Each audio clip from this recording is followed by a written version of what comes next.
आभार व्यक्त करता हूं आपके प्रेजेंस के लिए भी और आपके धैर्य के लिए भी। और मनोज बनू हमारे सहयोगी एग्जीक्यूटिव एडिटर आईटीवी नेटवर्क इस सेशन को आगे बढ़ाएंगे, तो मंच एक आखिरी बार आपके समक्ष होता है। शुक्रिया उदय। और जब भी इस तरह के कॉन्क्लेव होते हैं, ज्यादातर पॉलिटिशियन आते हैं, तो मुझे लगता है कि इस समय तक हॉल खाली हो चुका होता है। बहुत सारे लोग जा रहे थे तो पता चला कि भाई अब किसका है, तो बोले साहब इमरान प्रतापगढ़ी का है। लोग वापस आ गए, बैठ गए, बोले एक बार सुनकर हम जरूर जाएंगे, ये मौका हम गंवाना नहीं चाहते। बहुत डेडली कॉम्बिनेशन है इमरान प्रतापगढ़ी का। शायर भी हैं, नेता भी हैं और जनाब वो पत्रकार भी हैं, पत्रकारिता की पढ़ाई कर कर आए हैं, तो ये शायद बहुत कम लोगों को पता होगा। इमरान साहब आपका स्वागत है इंडिया न्यूज पर। कुछ बात करेंगे, मुझे लगता है कि हम बोझिल होकर जाना नहीं चाहते, क्योंकि आपका अंदाज, आप राजनीति की भी बात करेंगे, भारी भरकम भी करेंगे, लेकिन वो इतने हल्के फुल्के अंदाज में करेंगे कि लोग मुस्कुराते हुए गुदगुदाते हुए जाएंगे। मैं सबसे पहले ये पूछना चाहता हूं कि इमरान प्रतापगढ़ी को किसी पहचान की जरूरत नहीं है। इमरान प्रतापगढ़ी जब नब्ज पढ़ते हैं तो वो नज्म जो है पूरे देश में लोग सुनते हैं, उसका मजा लेते हैं और लोग 3 बजे तक, रात को 4 बजे तक इंतजार करते हैं। इमरान प्रतापगढ़ी एक अच्छे शायर, 100 से ज्यादा नज्म उन्होंने लिखी हैं, लेकिन राजनीति में क्यों आ गए? हाँ, ये बहुत अच्छा सवाल है कि राजनीति में क्यों आ गए। जी, दरअसल मैं जब नज़में लिख रहा था और देश भर के मंचों पे जाके पढ़ रहा था, तो एक वक्त के बाद लगा कि मैं जिन मुद्दों की शायरी कर रहा हूं, मैं महबूबा के जुल्फ और आंचल पर शेर नहीं कह रहा था। मैं समाज में जो घट रहा था, कवि और शायर समाज का आईना है, मैं आईना हूं, दिखाऊंगा दाग चेहरों के, जिसे बुरा लगे वो सामने से हट जाए। तो मैं कोशिश कर रहा था कि उन मुद्दों पर नज्म कहूं जिसे हुकूमतों ने नजरअंदाज कर दिया है, जिसे मीडिया ने भी नजरअंदाज कर दिया है। मैं अपने प्लेटफॉर्म से उसे उठाता था और फाइनली मुझे लगा एक दिन के जिन मुद्दों पे मैं नज़में कह रहा हूं उसका हल निकालना जरूरी है। उसकी रुदाद दुनिया को सुनाने से ज्यादा जरूरी है कि वो घटनाएं पुनः ना घटें। फिर उस दौरान मेरी राहुल जी से मुलाकात हुई, मैं उनसे प्रभावित हुआ और उसके बाद राजनीति का हिस्सा बन गया। अंततोगत्वा अब यहां आकर के महसूस होता है कि ये वो दुनिया है कि आना सब यहां चाहते हैं, सिर्फ इमरान प्रतापगढ़ी ही नहीं। सामाजिक सरोकार के मुद्दों पर आपकी ज्यादातर नज्म हैं। कोई एक नज्म जो वर्तमान हालत को प्रभावित करती हो, वर्तमान देश की तस्वीर को बताती हो, पीड़ा का जिक्र उसमें हो? बहुत सारी नज़में मैंने कही हैं। मेरी एक नज्म 4-5 साल पहले मैंने कही थी, अंदाज में, इमरान है प्रतापगढ़ी के अंदाज में। पूछता है तिलक से वजू चीख कर, पूछता है तिलक से वजू चीख कर, आमने सामने रूबरू चीख कर, लड़के दंगों में जिसको बहाया गया, पूछता है हमारा लहू चीख कर, कि जब तेरा और मेरा एक ही रंग है, फिर बताओ भला किस लिए जंग है। क्या बात है, जोरदार तालियां, जोरदार तालियां। तो सियासत ने जो दूरियां पैदा की हैं, मैं कोशिश कर रहा हूं कि सियासत का हिस्सा बन करके वो थोड़ी दूरियां पाटूं भी। वो अभी किरण रिजिजू जी जो बात कह रहे थे कि इस देश का मैक्सिमम तबका सेकुलर है, वो खुद इस बात को मान रहे थे। तो उनकी नुमाइंदगी करने के लिए मुझे लगा राजनीति में आना चाहिए और राजनीति में आके देश की संसद में बैठ के ये महसूस करता हूं कि मैं सही जगह आया हूं और अपनी जिम्मेदारी को ईमानदारी से निभा रहा हूं, लड़के भी। एक बड़े पत्रकार थे, वो हम लोग चर्चा कर रहे थे और उन्होंने मुझे बताया कि यार मैं बहुत बड़ा फैन हूं इमरान प्रतापगढ़ी का। बोले गजब का आदमी है, जब वो बोलता है ना तो मतलब समा बन जाता है। लेकिन हाल के दिनों में मुद्दों के जरिए, विषयों के जरिए, राजनीति के जरिए उन्होंने कहा यार कि मैं थोड़ा उदास हुआ। तो कहीं ऐसा तो नहीं कि राइट पर्सन रॉन्ग पार्टी हो गया हो? ये मैं किरण रिजिजू जी के लिए भी कह सकता हूं। अच्छा। दरअसल आप किस वजह से मेरे प्रशंसक हैं और किस वजह से उदास हैं, वो जब तक वजह मुझे पता नहीं चलेगी तब तक मैं आपकी उदासी शायद दूर नहीं कर पाऊंगा। और किसी भी कवि और शायर के लिए उदासी उसका सबसे फेवरेट, सबसे पसंदीदा चीज होती है जी। तो मुझे लगता है वो उदास हैं, वो मुझसे मिलें, शायद हम दोनों साथ में उदास रहें, अच्छा लगेगा, या दोनों की उदासी दूर हो जाए। तो मुद्दों पर हो सकता है मैं उनकी वैचारिकी से अलग हूं। बहुत सारे प्रशंसक हैं मेरे, इवन की भाजपा में भी बहुत सारे नेता ऐसे हैं, जब मैं सदन में बोल रहा होता हूं तो वो विरोध में नारे लगाते हैं और कैंटीन में आके मेरी तारीफ करते हैं कि बहुत अच्छा बोला तुमने। तो मुझे ये जो राजनीति का एक रंग है ये भी पसंद आता है। जब मैं वक्फ बिल पे बात कर रहा था तो जाहिर सी बात है कि भारतीय जनता पार्टी के सारे नेताओं के लिए वो बहुत सारे क्षण ऐसे थे कि उनको विरोध करना था, उनको उस पर टोकना था। लेकिन 50 से ज्यादा भाजपा के सांसदों ने कैंटीन में मुझसे कहा होगा कि ये पार्लियामेंट की जो हिस्ट्री है उसमें जो कुछ अच्छे स्पीचेस हैं उसमें से एक है। तो इमरान तुम्हें बधाई, और ऐसे ही बोलते रहो। तो ये भी अच्छा लगता है। किसी ने ये नहीं कहा कि कहां हो यार, इधर आ जाओ? उन्हें पता है नहीं जाऊंगा, इसलिए ऐसा नहीं कहेंगे। उन्हें देखो, ये इस मामले में बड़े समझदार हैं, वो उसी को टच करते हैं जिस पे उनको भरोसा होता है। हमारे जैसे आदमी को उन्हें पता है कि कुछ भी हो जाए हम उनकी वैचारिकी के साथ नहीं है तो नहीं है। एक बात मैं आपसे पूछना चाहता हूं, अभी हाल ही में आपने भारत सरकार के 2 केंद्रीय मंत्रियों को सुना और उनकी बातों में, उनके मुद्दों में जो एक मर्म दिखाई दिया वो ये था कि वो कांग्रेस की नीति, नेता और नियत पर सवाल उठा रहे थे। क्या आप भी ये मानते हैं? देखिए, दोनों मंत्रियों से कमोवेश सवाल भी एक ही जैसे थे और जवाब भी एक ही जैसे थे। तो वो तो बड़ा ऐसा लग रहा था कि हाँ ठीक है, बस पॉडकास्ट टाइप का हो रहा है। हाँ। कड़वे सवाल नहीं थे। तो यहाँ तो ठीक है ना, जब तक सवाल नहीं आएंगे ये तब तो तक ठीक है। हाँ नहीं, बिल्कुल मैं चाहता हूं कि थोड़े कड़वे सवाल हों, जवाब अच्छा आए। नीति, मंशा और ये सब जो बातें होती हैं, जैसे आप दोनों को सुन रहे थे, एक से आपने संविधान का सवाल पूछा। नहीं, मेरे साथी ने पूछा। हाँ, मैं साथी की ही बात कर रहा हूं। ये संस्थान एक है तो सारे लोग एक ही हुए। तो जब सवाल आया तो एक सवाल आया कि गांधी जी के नाम पे आप मनरेगा का नाम क्यों बदल रहे हैं? तो उन्होंने पलट के कह दिया कि क्या आपको राम के नाम से दिक्कत है? उनका जवाब ये था। मैं तो ये पूछना चाहता हूं कि आपको गांधी के नाम से दिक्कत है? आप गांधी, वो गांधी जिन्होंने अंतिम शब्द थे मरने से पहले, हे राम, आपको उनके नाम से भी तकलीफ है कि आप एक ऐसी योजना जो देश में गरीबों के लिए चल रही है आप उसका नाम बदल देंगे? तो नियत और नीति किसकी गलत है? अगर हम इस दुनिया के किसी देश में आप जाएंगे, प्रधानमंत्री जी को नतमस्तक वहीं होना है जी, क्योंकि आपके पास कोई ऐसा हीरो नहीं है जिसका दुनिया के किसी देश में स्टैच्यू हो। अंततोगत्तो आपको जाना गांधी की शरण में ही है। आप G20 करेंगे, दुनिया के 20 देशों के राष्ट्राध्यक्ष आएंगे और एक साथ जाकर के गांधी समाधि पे नतमस्तक होंगे, कहीं और नहीं जाएंगे। ये गांधी की ताकत है। लेकिन फिर भी आपको गांधी के नाम से दिक्कत है कि मनरेगा अगर गांधी के नाम पे चल रहा है तो आप वो नाम बदल देंगे, जी राम जी नाम कर देंगे। कुछ तो तथ्य, कुछ तो नीति, कुछ तो मंशा, कोई नज्म वो समझ में आए। नहीं, ये नज्म का विषय नहीं है, मुझे लगता है ये पीड़ा का विषय है और हम इसका विरोध कर रहे हैं। पीड़ा पे कोई नज्म लिखी है? क्योंकि ये मतलब आपको गांधी से भी दिक्कत है। नहीं, राजनीति की आपको पीड़ा नेहरू पे कोई से नज्म दिक्कत हो तो समझ में आती है, वो पीड़ा आपकी बार बार दिखती है। लेकिन आपको गांधी के नाम से दिक्कत क्यों है? क्योंकि गांधी आपकी वैचारिकी के खिलाफ थे, विचारधारा के खिलाफ थे। तो कम से कम जो आप सर झुकाते हैं गांधी की मूर्ति के सामने हर मौके पर, चाहे देश में हो या दुनिया में हो, उसको परिलक्षित करिए अपने कार्यों में भी। एक ऐसी योजना जो इतनी शानदार योजना है, जिसके बारे में 2014 में प्रधानमंत्री कह रहे थे ये तो भ्रष्टाचार का स्मारक है, फिर बाद में उसी योजना के लिए आप बजट देते रहे, उसी योजना को गिनाते रहे कि हमारी इसी का नाम तो राजनीति है। इतनी राजनीति मत करिए ना कि देश के महापुरुषों के नाम पे राजनीति। अच्छा, राजनीति क्यों करता है राजनीतिक पार्टी या राजनेता? राजनीति क्यों करता है, मैं आपसे समझना चाहता हूं। नहीं, आप राजनीति करिए तो फिर उसे स्वीकार करिए कि हमें गांधी के नाम से दिक्कत है, हम उनके नाम से जो कुछ योजनाएं होंगी उसको बदल देंगे। अगर तो स्वीकार करिए ना।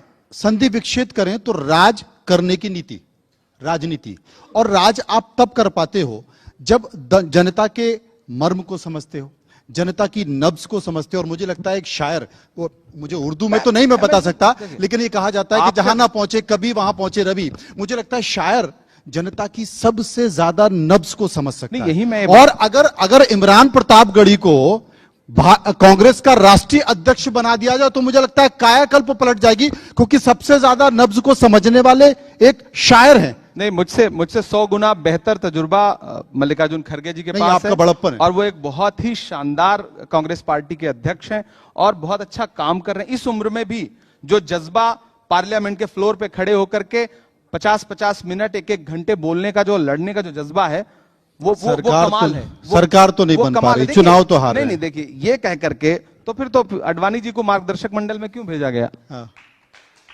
मुरली मनोहर जोशी को क्यों भेज दिया गया? 2014 में तो नरेंद्र मोदी के नाम सरकार लेकर के आए थे। 2014 में नरेंद्र मोदी सरकार लेके आए थे ना। अडवाणी जी 2014 में नरेंद्र मोदी के चेहरे पर चुनाव लड़ा, वही लीड कर रहे थे ना। उनके चेहरे पर अपने चुनाव गुरु लड़ा को तो इस हार तरह गए से थे। मार्गदर्शक मंडल में थोड़ी भेज देना यूपीए चाहिए। सरकार बन गई उसको उसको आप मार्गदर्शक मंडल में थोड़ी भेज देंगे। 2014 में तो नरेंद्र मोदी के चेहरे पर चुनाव लड़ा। देखिए, चुनाव को क्यों मार्गदर्शक मंडल में भेजा गया, आपको क्या लगता है? आप बताइए। आप बताइए ना। नहीं, आप बताइए। आप बताइए ना। आप- हमें तो यही पीड़ा है कि मैं भेजा- राजनीति में हमें नहीं तो हूं। यही पीड़ा है कि भेजा क्यों गया।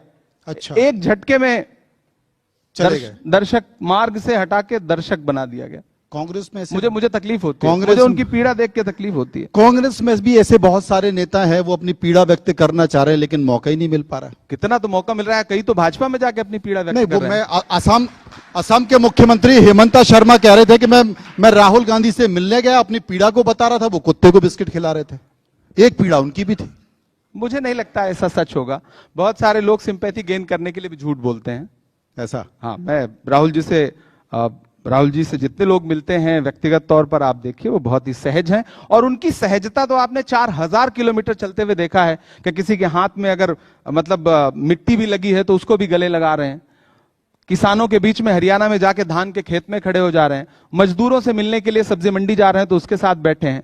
आपने वो तस्वीर देखी थी हाथरस में, जब एक दलित बिटिया के साथ बलात्कार हुआ, उसकी लाश को रात के 2 बजे जला दिया गया। तमाम पुलिस के रोकने के बावजूद राहुल गांधी जब वहां पहुंचे तो राहुल गांधी जी ने उस पिता के पैर पे जो अपना हाथ रखा था, उस तस्वीर के मर्म को समझिए ना। ऐसी तस्वीर आप प्रधानमंत्री जी की नहीं पाएंगे। देखिए, मैं शायर हूं। कोई शायर, कोई साहित्यिक व्यक्ति जल्दी किसी को अपना नेता नहीं मान पाता। ये जो भी साहित्य से जुड़ा व्यक्ति है वो इस बात को समझ पाएगा। नहीं, जल्दबाजी जिसके अंदर हो भी सकता है आर्ट जल्दबाजी होगा, में नेता मान लिया। जिसके अंदर भी आर्ट होगा वो कभी भी किसी को बहुत आसानी से नेता नहीं मान सकता, क्योंकि वो उसको लगता है कि हम नेचुरली नेता बन के पैदा हुए हैं। हाँ। है उसके मन में भाव होता है, वो आपके भी होगा, यहां बैठे कई लोगों के मन में, है। वो सबके मन में होता है। वो है एक भाव है, ईश्वर ने उसको दिया होता है। लेकिन मैंने उनकी तमाम जो ये अच्छाइयां हैं उसकी वजह से उन्हें नेता माना। और मुझे लगता है कि ईश्वर करे कि कल को वो जब सत्ता पे बैठे तो इसी तरह से जो भाव इस वक्त उनके मन में है वो बना रहे, क्योंकि बना रहेगा तो भारत आगे बढ़ेगा। राहुल गांधी अच्छे मुद्दे उठा रहे हैं। कांग्रेस पार्टी जनता के पास जा भी रही है, राज्यों में अपनी उपस्थिति भी दर्ज कर रही है। और इमरान साहब, आप भी बिहार पहुंचे, बिहार जाकर आपने भी तमाम मुद्दों को उठाया। वहां की जो ऐसी सीटें जो अल्पसंख्यक प्रधान थी, जो वहां पर वोट बैंक ज्यादा था, आपने भी वहां पर तकरीर की, लोगों से बातचीत की। लेकिन ऐसा क्या हुआ कि इतनी बड़ी राजनीतिक पार्टी पूरे विधानसभा चुनाव में मात्र 6 सीटें पा पाई और एआईएमआईएम के असुद्दीन ओवैसी को 5 सीटें मिल गई? देखिए, क्या है? बहुत चुनाव की जीत और हार में सिर्फ कोई एक फैक्टर नहीं होता, 2 फैक्टर नहीं होते, बहुत सारे फैक्टर होते हैं। उसमें बहुत सारे फैक्टर हैं उस पूरे चुनाव को लेकर के। और उस पे लगातार पार्टी ने प्रेस कॉन्फ्रेंस भी की, बोला भी। मेरा अपना मानना है कि भारतीय जनता पार्टी एक समय 2 सी का मतलब यही है। नहीं हो सकता है वो भी पलट के 2 पे जाए, ऐसा थोड़ी है। ये चलता रहता है, उतार चढ़ाव राजनीति का हिस्सा है। उस सबसे ज्यादा महत्वपूर्ण है राहुल गांधी की एक बात मुझे अच्छी लगती है, चाहे 10 चुनाव हार जाए, चाहे 20 चुनाव हार जाए, लेकिन वो व्यक्ति कहता है कि मैं नफरत के नाम पे वोट नहीं मांगूंगा। नफरत करके, नफरत की बात करके आप भीड़ को बहुत आसानी से इकट्ठा कर सकते हैं, लेकिन जब भी आप प्रेम की बात करेंगे, जब भी आप कहेंगे नफरत छोड़ो भारत जोड़ो, तो वो लड़ाई थोड़ी मुश्किल होती है। दरअसल बात है संविधान को बचाने की और उन लोकतांत्रिक मूल्यों को बचाने की जो कांग्रेस पार्टी के नेताओं ने पंडित जवाहरलाल नेहरू जी से शुरू करके और डॉक्टर मनमोहन सिंह साहब तक इस देश को सजा संवार करके आज जो सत्ता पे बैठे हैं, जब वो बड़ी बड़ी बातें करते हैं और पूरा 70 साल को क्रिटिसाइज करते हैं और उसमें अटल बिहारी वाजपेयी जी की सरकार को भी लपेट देते हैं, तब मैं ये कह रहा हूं कि जो मूल्य हैं उन मूल्यों को लेकर के लड़ाई हमेशा मुश्किल रही है। अच्छा, मैं आपसे समझना चाहता हूं, क्योंकि आपको फील है, कांग्रेस पार्टी में ऐसा क्या होना चाहिए कि वो आगे बढ़ पाएगी? नहीं, आगे बढ़ रही है, सीटें बढ़ी, ऐसा देखिए, क्या? पिछले कोई परिवर्तन की जरूरत है? लोकसभा चुनाव में, नेता में परिवर्तन की लोकसभा जरूरत है, चुनाव में मुद्दों को राहुल समझने गांधी की जरूरत है। राहुल गांधी जी ने 4000 किलोमीटर यात्रा की, हमारी सीटें बढ़ी, दुगने से ज्यादा बढ़ी और राज्यों के चुनाव हार और गए। सिर्फ 20 सीट और, मतलब आप बिहार की बैसाखी और आंध्र प्रदेश की बैसाखी हटा देते तो केंद्र की सरकार नहीं होती। ये सरकार तो 400 पार का नारा लगा रही थी, 240 पे अटक गई। 400 पार का नारा इन्होंने लोकसभा में लगाया था, लेकिन अब जाके पूरा हुआ जब AQI जो है वो 400 के पार गया। आपको लग रहा है कि, और अभी मुझे अच्छा लगा कि अभी किरण रिजिजू जी कह रहे थे कि मेरा दिल अरुणाचल प्रदेश में है, दिल्ली में हूं, यहां तो पॉल्यूशन साफ हवा वहां पर है। मतलब केंद्र सरकार का एक प्रमुख मंत्री भी मान रहा है कि दिल्ली में जहरीली हवा है। वो है, वो हमने तमाम जो केंद्रीय मंत्री आए उनसे भी पूछा कि भाई आखिर इसका क्या विकल्प है। लेकिन जब राहुल गांधी जी ने प्रयास किया देश जा की रहा है। पार्लियामेंट में कहा कि प्रदूषण पे बहस होनी चाहिए, पॉल्यूशन पे, सरकार के लिए वो मुद्दा नहीं है, हमारे लिए वो मुद्दा है। सरकार के लिए मुद्दा 150 साल पुरानी बात है। मुद्दे वंदे मातरम, असली मुद्दे, और जिनसे बीजेपी जनता कहती का है कि आपको सरोकार वंदे मातरम से आप परेशानी बताइए, लाखों यात्री इंडिगो एयरलाइंस की पीड़ा झेलते हुए एयरपोर्ट्स पर चीखते चिल्लाते रहे। सिविल एविएशन मिनिस्टर साहब का एक वीडियो आता है, वो किसी शादी में डांस कर रहे हैं। प्राथमिकताएं क्या हैं? भारतीय जनता पार्टी सरकार की प्राथमिकता, आप मंच पर बैठ करके, उससे पहले मेघवाल जी भी कोस रहे थे, लेकिन सच बात यह है कि भाजपा सरकार की पार्लियामेंट को लेकर प्राथमिकताएं क्या हैं? उनके हिसाब से पार्लियामेंट चलाओगे तो चलने देंगे, नहीं तो नहीं चलने देंगे। विपक्ष अपनी आवाज उठाने के लिए जब बोलेगा तो कहेंगे ये तो सदन से भाग रहे हैं। मैं कल पार्लियामेंट में एसआईआर पे मुझे 3 मिनट मिला बोलने के लिए, विश्वास करिए चेयर ने 1 मिनट से ज्यादा बोलने नहीं दिया। तो हमने आपको मंच दे दिया, बताइए एसआईआर क्या है? तो मैं आपकी प्रशंसा चेयरमैन से ज्यादा करूंगा, बताइए। हम प्रशंसा कर तो रहे आप बताइए, 3 मिनट से ज्यादा समय ले नहीं, लीजिए। चुनाव सुधार, एसआईआर, बहुत, देखिए आप उसको सिरे से खारिज नहीं कर सकते। इस देश में लोकतंत्र और चुनावी जो प्रणाली है वो बड़ी मुश्किलों से बनी है। भारत 1947 में कहां था?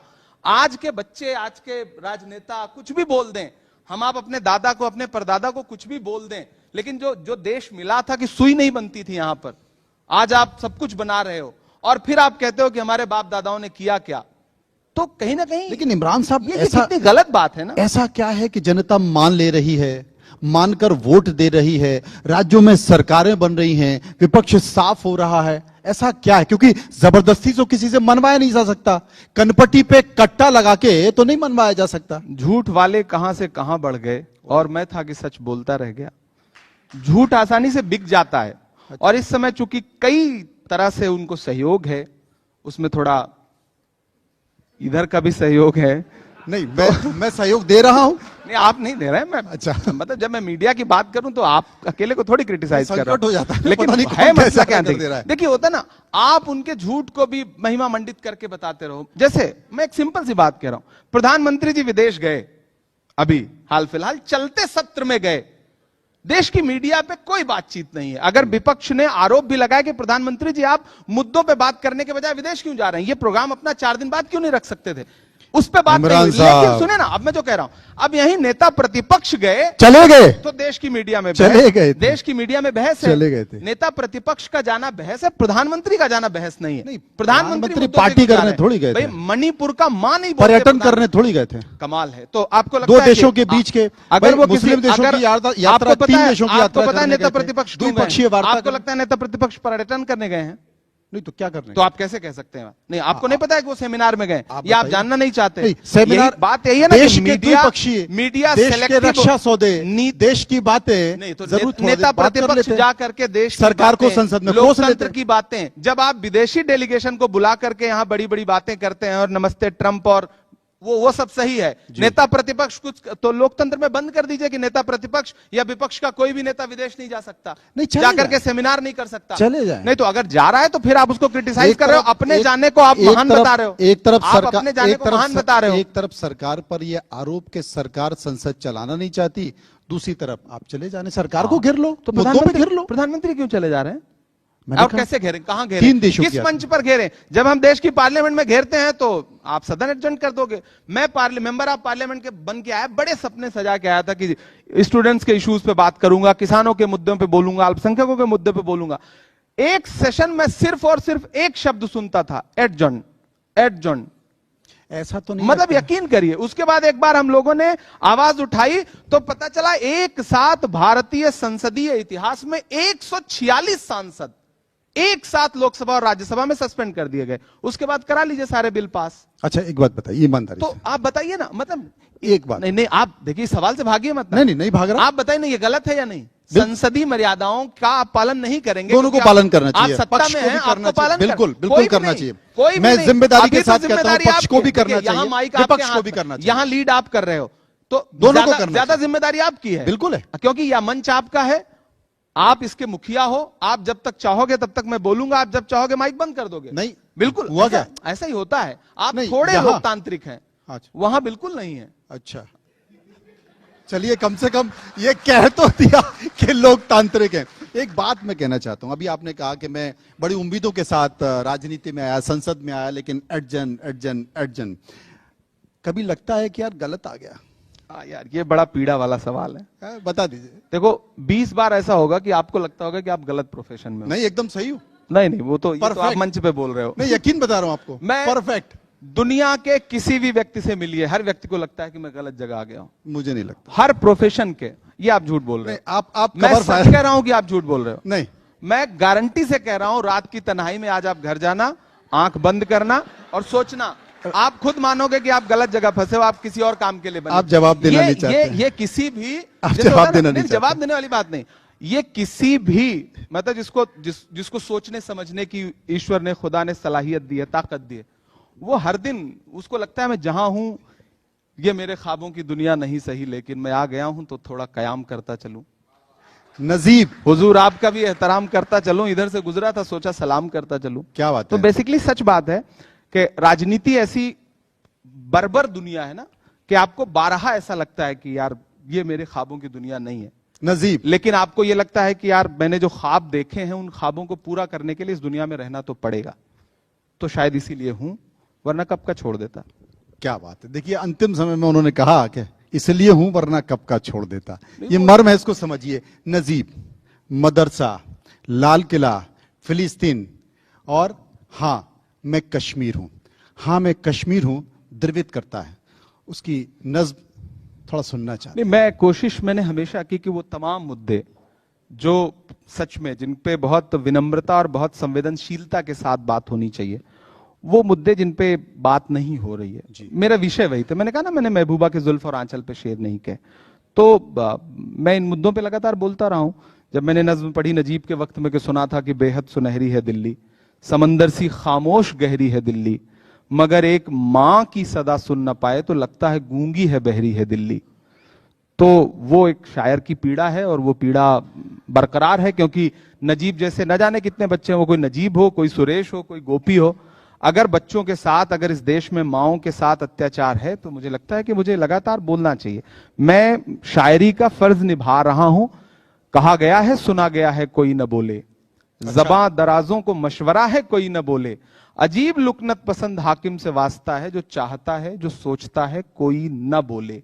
क्या बात है। तो बोलना तो पड़ेगा, बोलना तो पड़ेगा, बोलना, और सबको बोलना चाहिए, वो जिस और भी प्रोफेशन में है आप बोलिए। बोलेंगे तो सुनना तो पड़ेगा, और सुनने के लिए लोग बैठे हैं।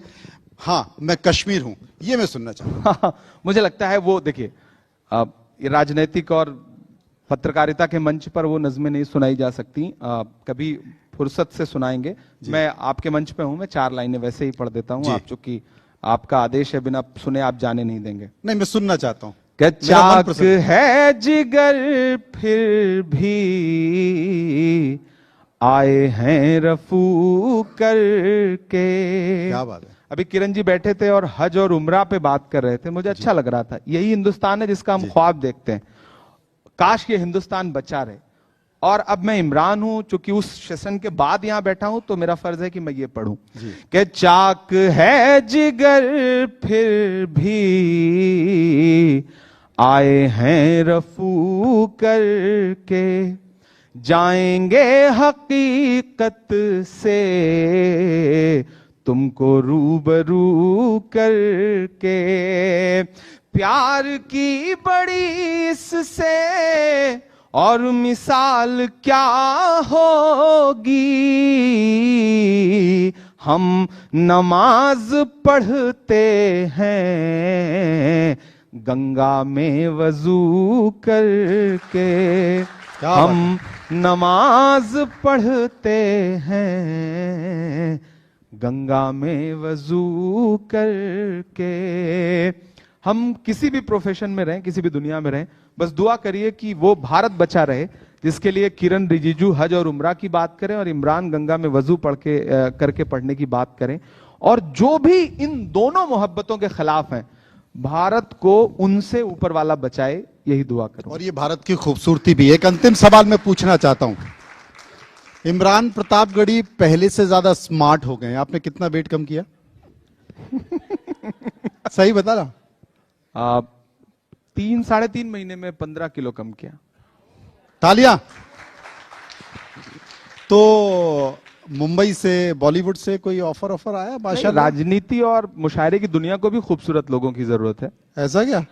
क्या बात है, क्या बात है, क्या बात है। तो मुझे तो लगता है क्या करते हैं, मतलब क्या? नहीं, कुछ नहीं, सिर्फ थोड़ा खाने पीने से, खाने पे एक्सरसाइज कंट्रोल से? किया, एक्सरसाइज नहीं किया, अब करूंगा। किसी डॉक्टर से बात की, मतलब डाइटिशियन, उन्होंने सलाह दिया कि आप थोड़ा 7 बजे के 6 बजे के बाद खाना मत खाइए, नहीं तो ये लगा रोटी कैसे? चावल मत खाइए, कुछ कार्ब्स वगैरह जो उनके सब डाइट प्लान होते हैं।